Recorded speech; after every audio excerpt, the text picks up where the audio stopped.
I did want to add another comment about the Bo Xilai and this sort of question of a legacy that he leaves for Xi Jinping and other leaders. I guess the other thing that Bo Xilai brought to the table for China's next generation of leaders, and he's not the only one who did this, but I think he was an important one in this process, is bringing into China's political repertoire this kind of much sharpened set of skills in what I would call sort of performative policy delivery, in which you announce policies, announce initiatives, announce goals. But a big part of that is also a political campaign, a public relations campaign to show that you're serious about it and that change is happening and that you're delivering benefits for the people.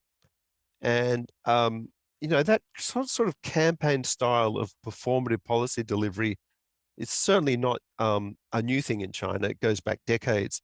But I do think that Bo Xilai was one of those politicians who honed it to a new skill. And I remember, Bo Xilai does get a lot of credit for a lot of these social welfare programs in Chongqing that built housing for migrant workers, that established this land sharing program for farmers that, made land development in Chongqing much more equitable. And I remember particularly in 2012 going around and having a look at some of these programs, or even 2011 actually, and thinking, this doesn't seem to be all it's added up to.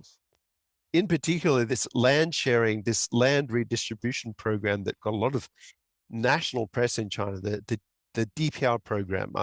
It was so convolutedly complicated. I'm not going to try to explain to you how it worked here, but it was basically a land stock exchange in which shares of land could be apportioned out to developers and some of the benefits would go to local farmers.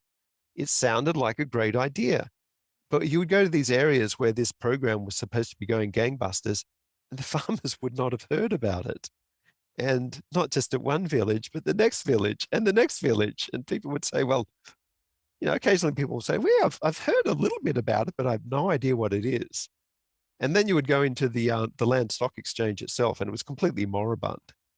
Now, I'm not saying that means all of the initiatives in Chongqing were complete Potemkin villages, but there was a sense, I think, with a lot of the programs that the presentation was getting as much attention as the actual substance, especially as Bo Xilai was trying to build his credentials ahead of the party congress in 2012.